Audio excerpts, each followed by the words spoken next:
You are listening to the Beyond the High Road podcast with Shelby Milford, episode 107. Stay tuned. Welcome to Beyond the High Road, a podcast dedicated to healing your heart and life following the grief of alienation. I'm your host, Shelby Milford, a twice certified life coach with an advanced certification in post-traumatic growth and grief. Using the proven concepts based heavily in neuroscience and psychology, I developed my own playbook for reintegrating with life and reframing my role as my daughter's mother, even while living apart. I went from feeling agonized, helpless, and directionless to feeling energized, confident, and most importantly, at peace. Today, I get to help other parents like you to do the same. Stay tuned. Hey guys, what's the haps? I am just coming off of, the hurricane. I don't want to call it a vacation because that would be disrespectful to many out there. And it was definitely not a vacation for me, but I feel like when something like that goes on, a natural disaster, some sort of interruption in your weekly schedule, it feels like you're in a different world. You kind of are, And so for the last week, since the last time I sat down a week ago and recorded, I have been offline without power, some of that, without internet. In fact, internet just came on a little less than an hour ago. It's been spotty. We had it, and then we didn't have it, and then we had it again. And it's like they give us the internet and then they take it away. I will say though that I was underestimating the amount of damage that this storm would do, being that I'm on the other coast. I'm on the East Coast, and this hurricane hit land on the West Coast of Florida. So I just wasn't expecting it to do the damage that it actually did over here on this side of things. And I know I've spoken to some of my friends over on the West Coast, and just my thoughts, prayers go out to y'all and everybody over there that I know and don't know who's been affected by it. My neighborhood, my street, actually, if you were to drive by it or drive down it now, looks like almost untouched as far as trees down and things like that. It looks like it was dropped in on the map after the hurricane. So somehow, some way, we really fared well. We lucked out. Do you see the dogs behind me, you guys? I just had to stop and yell at them, one of them, because he's barking up a storm. These dogs are here because one of my other friends that lives closer to where my dad lives, that's what I was getting ready to say, her house, they still have no water, power, internet, anything. And same with my father. My dad his neighborhood had a tornado go right by his window, with the freight train going by, all of the debris flying by his window as he was running to take cover. And funny, not funny, but luckily his house itself is fine. There's not the damage right across the street from him. Like the house is directly across, a residential neighborhood street are, I don't want to say demolished, but roofs off. I mean, yeah, a lot of them. So anyway, it was hit or miss because it was tornadoes damage. It wasn't any of the surges, but there was a lot of flooding. This neighborhood was built really recently in the last 3 years, right? And so they backfilled it, I think 6 feet high compared to where it was. So it was on much lower ground. Well, the streets parallel to me and adjacent all flooded this year for the first time. So, you feel bad, but it's also, I know it's not my fault. It's not the people that live here's fault, but yeah, their mailboxes were completely underwater. It was a mess. Anyway, so I know that that's not what you came here to hear about. And I know also too, please understand that last week, whenever I was sending my thoughts and prayers out to those here in the states that were dealing with these natural disasters, I also felt bad and almost added in a little blurb last week, but I couldn't, about all that's going on in Israel regarding the terrorist attacks. I was watching a special the day that I recorded about the impact that last year's attacks had on some individuals. Like did stories about each person, like they did a fiance. They had just been married, like newlyweds, and they were in their car and traveling to get out of the area. Long story short is the husband was killed right in front of her, and she was not. Luckily, thank God, she made it out. But she also did witness this terrifying, traumatic event, right? Happened right before her eyes. Heart-wrenching, unbelievably difficult situation that she had to face just after marrying the love of her life, right? And so anyway, I watched, it was really highlighting her and some other people. So I was just watching that right before I hit record last week. And I really wished I would have said something that, especially last week, that being that it was the year anniversary for that. But anyway, so to those of you out there that have been affected by that, my heart, thoughts, and prayers going out to you. Another one of the stories they were talking about is this little girl who was found under the rubble, and she was the only survivor of all of her siblings and parents and aunts and uncles. How strong she is today at like 7 years old or something. Just horrible. And I know that there's so many other stories just like that. So like the anniversaries of horrific things, tragedies come and go, but then what about all the days in between that those people aren't considered, and how much that might hurt for those the survivors of events like that. And I know that we can all relate to that, right? To the unsupported kind of grief that we feel, unsupported, unconsidered moments of overwhelming grief that we feel as a result of the loss of a loved one or the perceived loss. That's what grief is. It's not only when somebody dies, as I know that you guys well know, but we can all understand that the sudden, unexpected change in the way that you thought things would be for forever, So anyway, I just wanted to say that, send my love to all of you out there who are hurting today and have been hurting. And I think that goes to every single person who's listening right now, because you wouldn't be here if not listening to this whole podcast. I was thinking the other day, I was driving down the street thinking about how I'm so easy sometimes I always wish that I had like a crew of people following me around. I'm sure we all do, right? Just to understand where we were back when, and put the pieces together to see how we got where we are. And what about the tone and the details that we remember are really accurate, we're like spot on, and which ones were just not that way at all. We see things how we want to see them, right? We don't really know for sure. And especially when we're talking about assessing our past versions of ourselves. So the other day I was driving in the car, and I think I was thinking about one of my clients. It got me onto thinking about how I am quick to say that I lived my life extremely unconsciously, sort of fluttering around like a butterfly.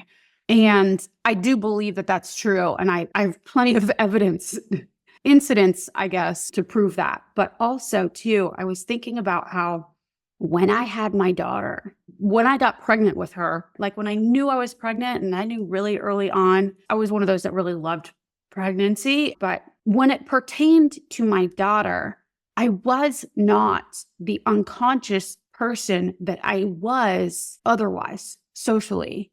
My emotional capacity and emotional intelligence when it came to my daughter was finely tuned. From the time that I knew that she was in my belly when she was like this big, until she went over to her dad's house, I was so in tune with her, how she was, like how she was feeling and doing and being. And I could look at her across a room, or a gymnasium even, and just see a head nod or a flick of her hair, or, even the way that she would blink her eyes. I would know exactly what was going on with her without her saying a word. And I really was thinking about, was that me putting that narrative on her, or was I really insanely in tune with her. And I think a lot of y'all out there will relate with me here. I think there's a reason for it.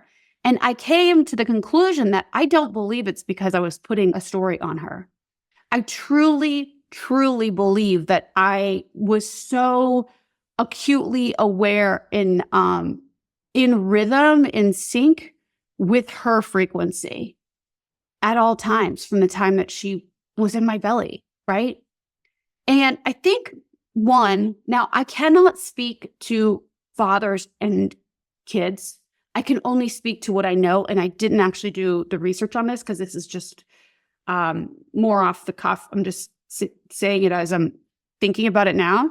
But I truly believe that it's supposed to be that way. Like, I think moms and maybe dads too, and children are meant to be synced up for survival purposes. I think that probably goes for, it's like parent and children.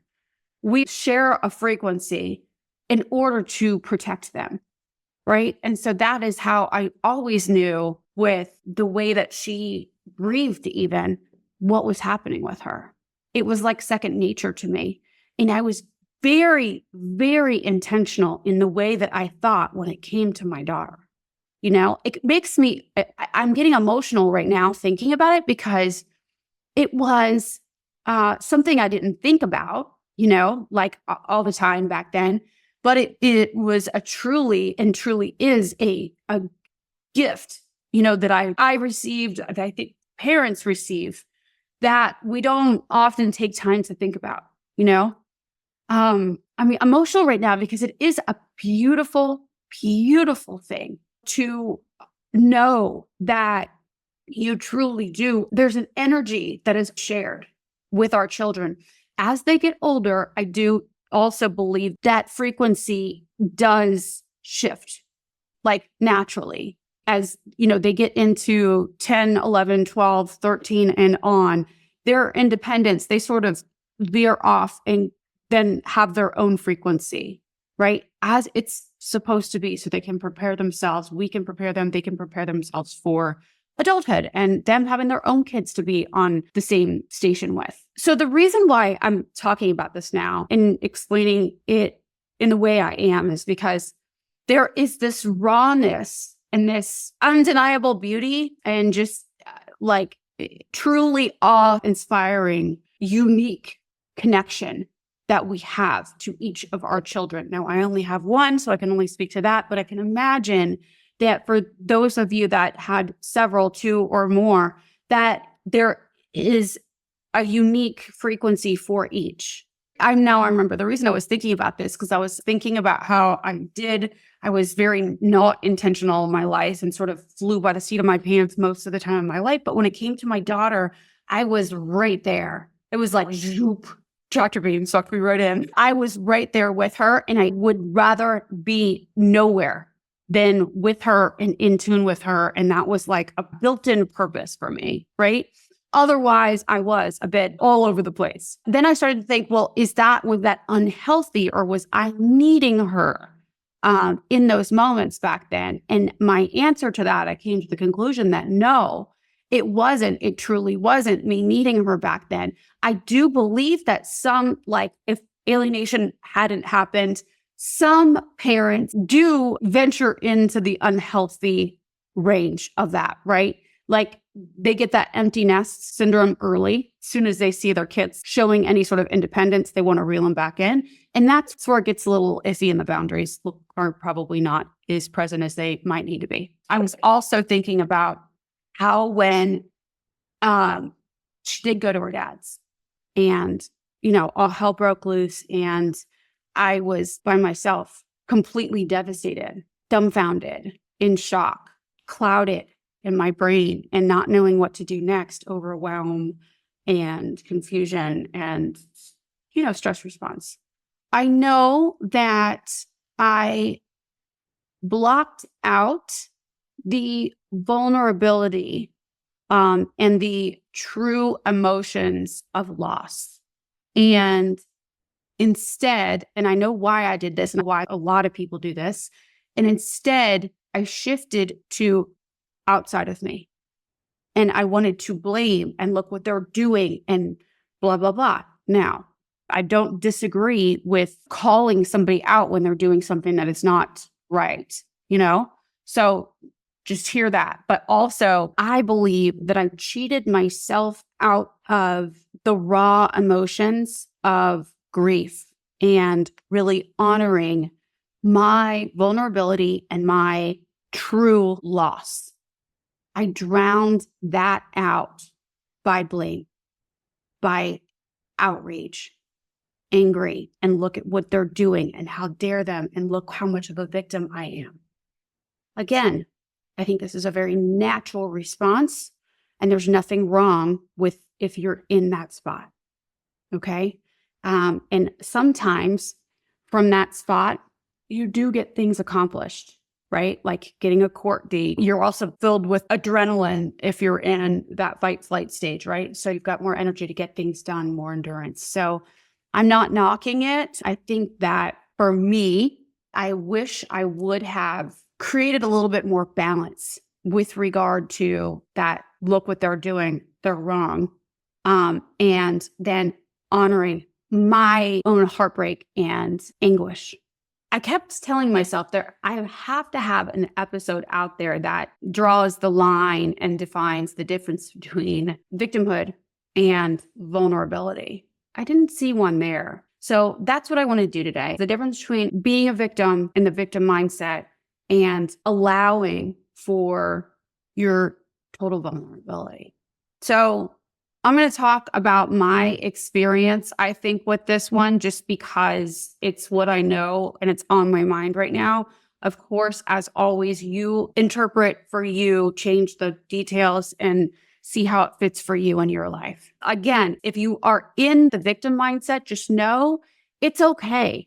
No matter where you are, it's okay. It's not wrong or bad, or you're not less than. You're not going off path. You're doing nothing wrong. You're doing everything right. Okay. No matter where you are. So just know that when I'm giving these two, my definitions of these two, just know that in no way, shape, or form is this in any place of judgment.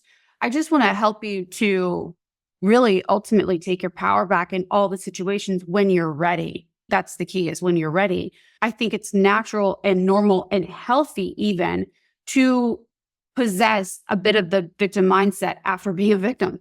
And that we all are. Okay. So back in those days, I think that I did myself and the whole situation and my daughter even a disservice by immediately turning to, they're the problem. Look what they're doing, but I wouldn't be doing this if they weren't doing that. I was reacting, coming from carrying all this trauma from the fact that they are perpetrators in my life.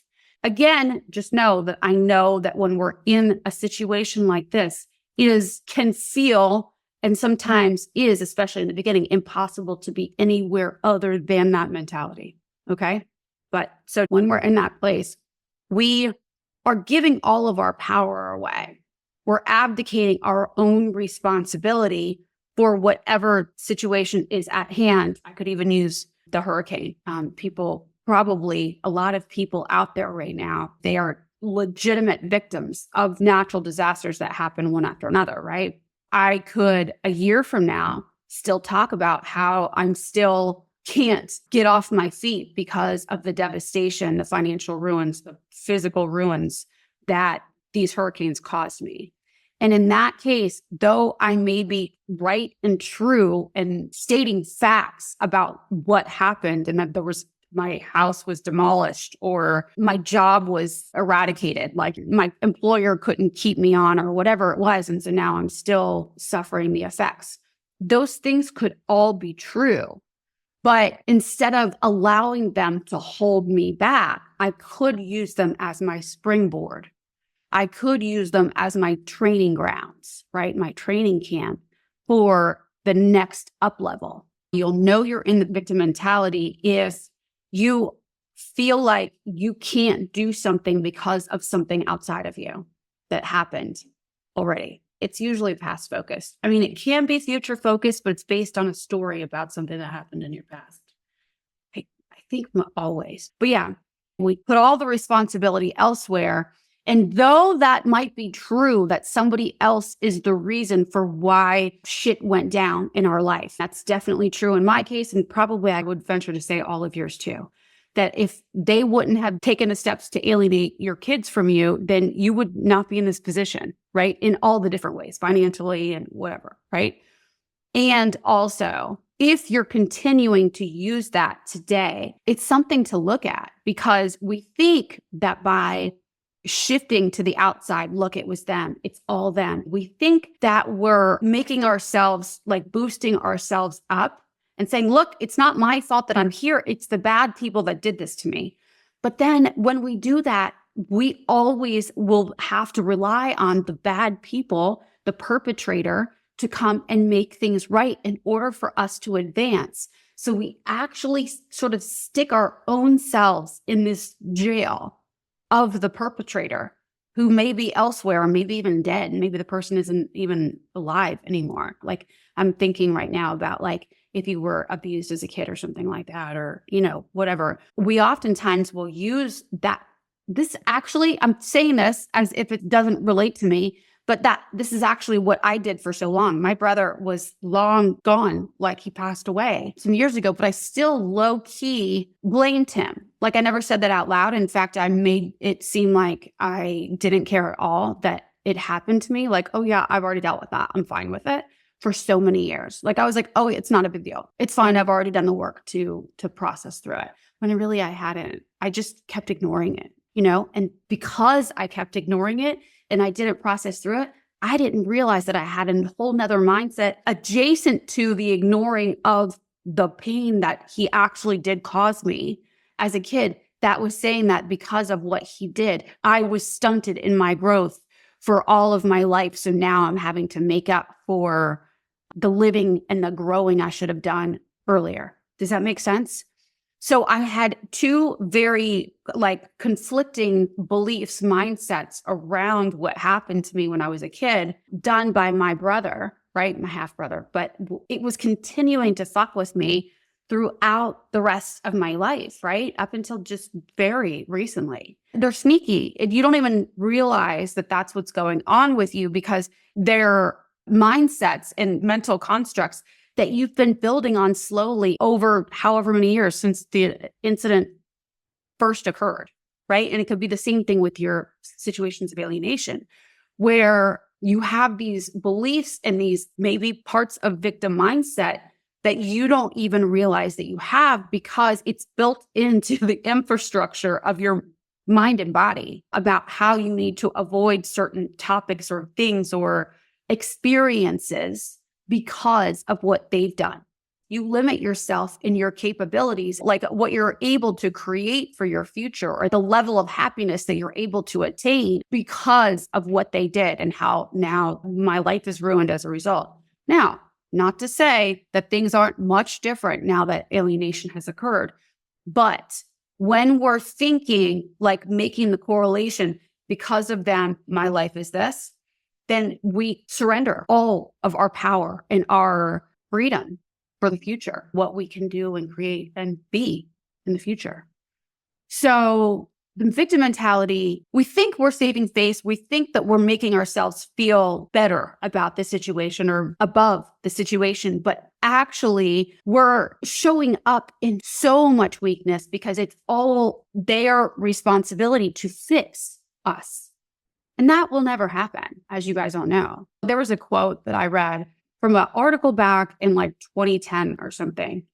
And this lady, Rashana Patney, it's a LinkedIn post that she wrote, and it's Victim versus Vulnerable, the Past and the Future of Weakness. And she was talking about resilience scaffolding, basically building a state of mind and a life structured in resilience. And she talks about the flexible and inflexible elements that together bring stability and strength to, she compares it to the construction site, the structure that they're building. And human resilience also needs flexible and inflexible elements together to provide a strong scaffolding for growth and development as the leaders of our lives. Each of us is responsible for building that scaffolding, our structure inside. And so she says, holding on to victimhood is akin to inviting termites to destroy our strength and hollow ourselves out. And it's true. By allowing for victimhood and again, remember what I said in the beginning, there's nothing wrong with the fact that if you are here, this is part of your growth, right?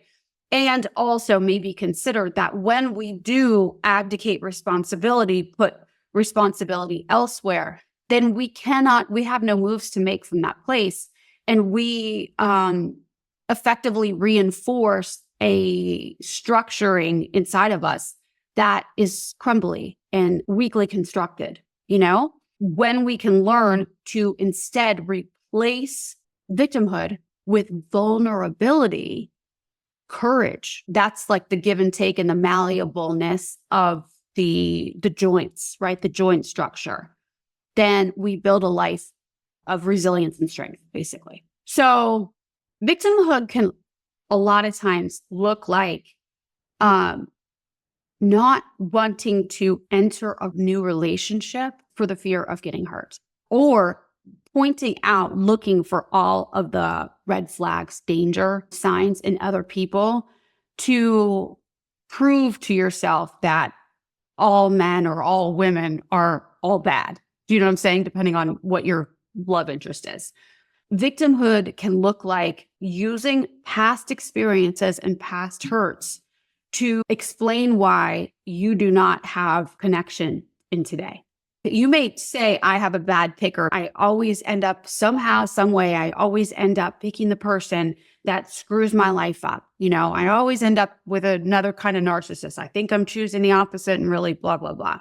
And so even though you're kind of taking the responsibility there, you're also saying that somehow, some way it's out of your control and these people end up showing up in your life again, which is that defeated victim mentality. And I know this well because I have been there. Victim mentality could also look like, let's say one of your friends or like maybe even a romantic partner or whatever or a family member is like rude to you and they talk down to you. Maybe they do it repeatedly.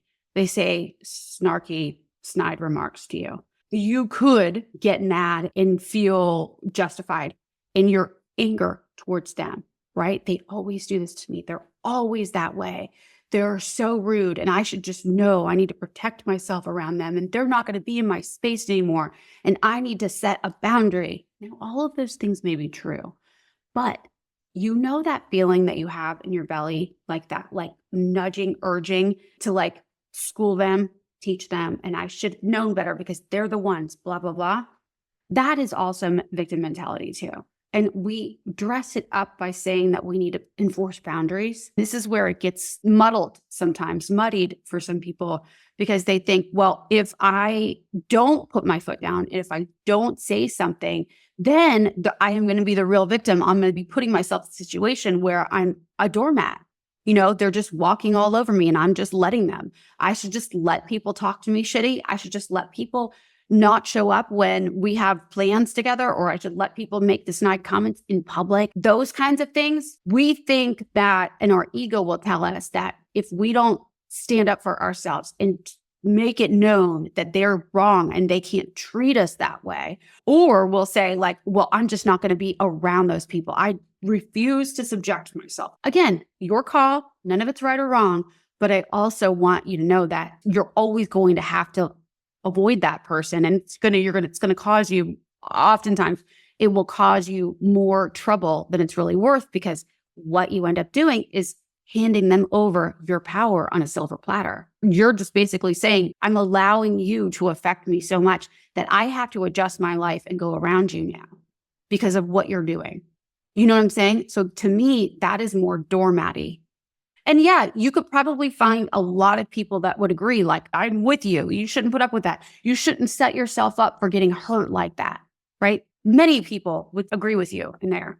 And what I've learned to think only over the last few years is that causes you more heartache and anger and angst in the long run, because they're going to be how they're going to be, But if you have a victim mentality around it, like that they shouldn't be able to treat me this way and blah, blah, blah. You're playing that game with them. And so you're adding fuel to the fire where you could just address it in the moment and let it go if you want it. You do have that control in situations, well, in all situations really, but it's a much easier example to work with rather than talking about, our children.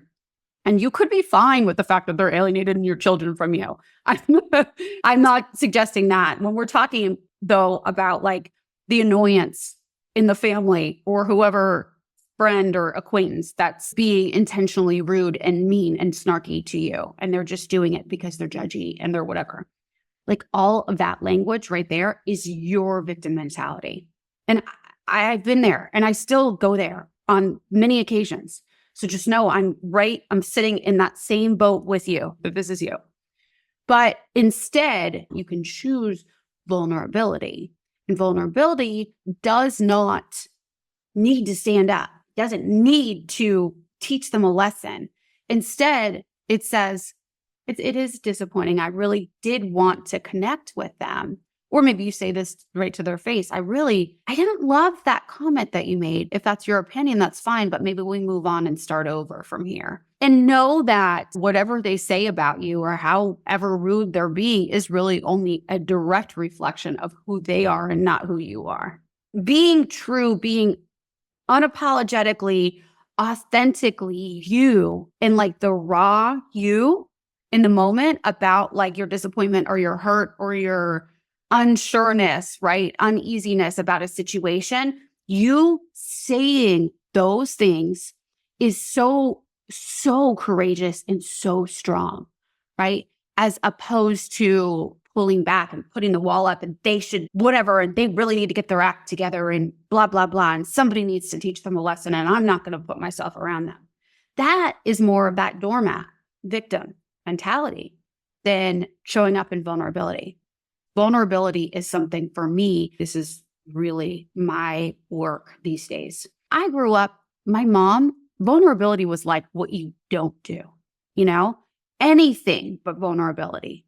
She was very quick to anger and snap back and blame. And no disrespect to my mom. I'm not saying this upset with her right now. It's just how she was either raised or whatever, It's what she learned as a kid, and that's okay. Vulnerability for most of us is a very scary place to go. So I get it from her, right?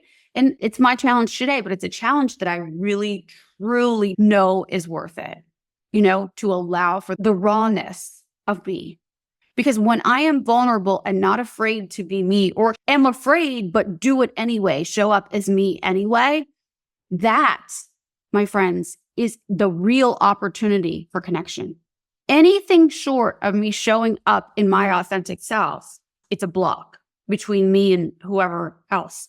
We're made for connection. Humans are made for connection. And if we're so concerned about keeping up appearances, or I don't want them to see me, they got the best of me and they don't need to know how hurt I actually am. This is what ties back to what I was saying when I first started about my daughter and the connection that we shared.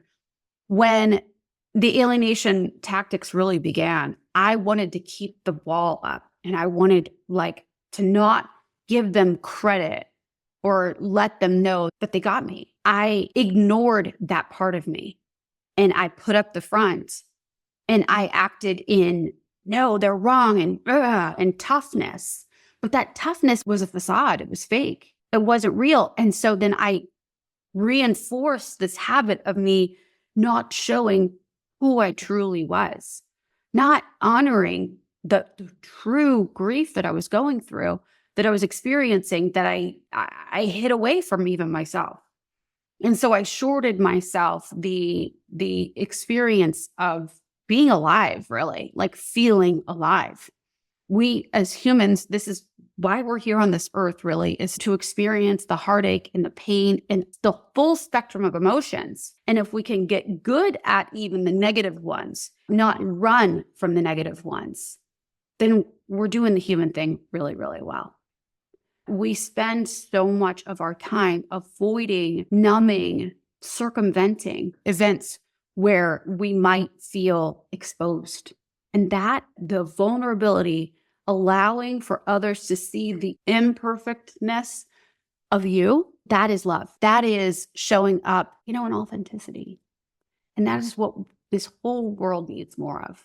So there's not a real lesson in what I'm saying, but more just opening up the conversation for you guys, for all of us really, to challenge throughout your day. How can you show up bringing vulnerability along with you? We want to be all buttoned up and looking perfect. When we do that, we separate ourselves from the connection that we actually truly are longing for. We all ever really truly want is to feel understood, heard, and akin to each other. We want to be of service to others, truly, like at the heart. We want to be of service to others, feel useful, feel purposeful, and also feel reciprocated. And so the way that we do that, really, truly, I think the only way to have that lasting effects of that is daring to show up as you are, without the fronts, without the facade, the bells and whistles. Now, am I saying that you need to go out in your sweats and your hair up in a, sideways bun or for you guys looking like completely disheveled? Not at all. I'm not saying that. I'm saying that when there are opportunities for you to be real or put up the front, I'm saying, how can you muster up the courage to be you, to trust that no matter what, you are 100% worthy as you are. No matter what you've done, no matter what shame you carry, the more that you separate yourself from others and put up the front, the more shame you will feel, the more apart from you will feel. Vulnerability itself is one of the most courageous, strong actions that you can take, qualities, skills that you can develop. I can look back on my life and how I handled the situation of alienation. I can see how my refusal to be vulnerable, my fear of allowing myself to be me, really, I shortchanged myself and put off processing through the real devastation and emotions that I was feeling at the time. And really, I put off the connection back then too, and appreciating the beauty that was back then, the frequency that my daughter and I shared, the forever bond that we will share. I instead muddied it up with, they've taken it from me. I put it outside of me and focused more on what I lost or what I was losing and was trying to grasp and how they're doing it. And I wasn't able to really feel the sadness for being where I was and focusing on what I actually did have, even while, going to court and doing all the things, like really appreciating the connection that we will always share and that we did share in our experiences together. Does that make sense? It's sort of like we can focus on what we don't want, or we can focus on what we want that we already have, And I wasn't able to get there because I wasn't willing to be vulnerable with myself even, and then out to the world, because I was trying to save face in front of the people that are alienating my child from me. So hopefully all that is sort of coming full circle and making sense. Again, there's nothing wrong with you doing this. I think it's an essential part of the healing is to be in that victim mindset. For me, I was in that mindset until I got so sick of being in that mindset. I couldn't deal with it anymore. I couldn't deal with not having control of my life anymore. And I still carry it on, depending on what I'm going through, right? I will for sure, even for 20 minutes, depending on what relationship pitfall I might be going through, or some misunderstanding with somebody, I might still carry that victim mentality for some moments, until I move through it. But I really carried it in my life as part of my persona, as part of my state of mind for a very long time, about my entire life, and didn't even realize it. I was so used to putting responsibility elsewhere and didn't realize by doing that, not only was I sticking myself out in an island, but out on an island that had no resources. I couldn't ever fix any of the problems that other people created for me because I never took responsibility for it. And by taking responsibility, I'm not saying you had a part in it too. You need to take ownership. I don't mean it necessarily like that. It's just like we can recognize, acknowledge the whirlwind of shit that another person has caused. Like because of their actions, this is what happened. And here I sit, right?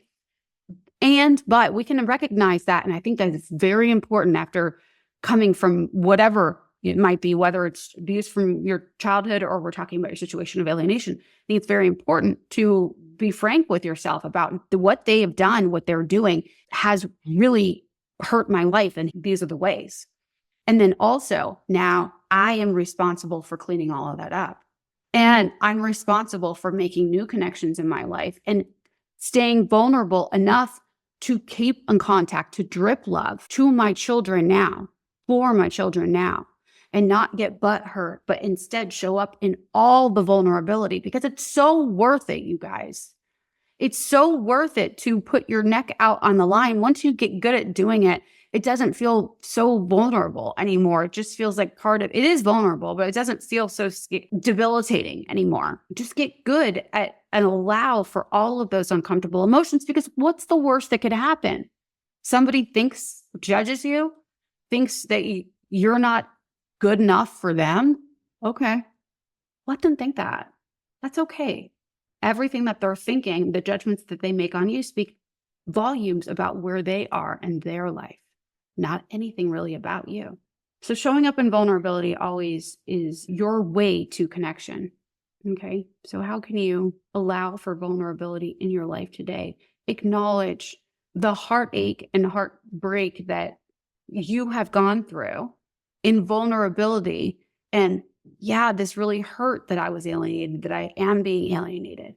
It's awful. It's awful for me and it's awful for my child. And I really, I hurt for them knowing that they're going through this. And also I know that I can continue to move forward with my life and hold space for them for when they're ready, so that we're not just stunting ourselves, stopping ourselves, putting a barricade in front of us and saying that we can't move on until they fix it, because then you can't ever do anything. So allowing for you to take the responsibility for cleaning up your future, Okay. All right. That's all I have. Y'all have a lovely week. And I guess I'll do announcements tomorrow when I'm doing the editing. But hopefully I keep my internet because we keep losing it. So, all right, you guys. Bye. Thanks so much for listening today. If you like what you're hearing and you'd like to hear more, please make sure to click subscribe wherever you're listening or watching. Also, for bite-sized clips and tips, be sure to find me on TikTok or Instagram. See you next week.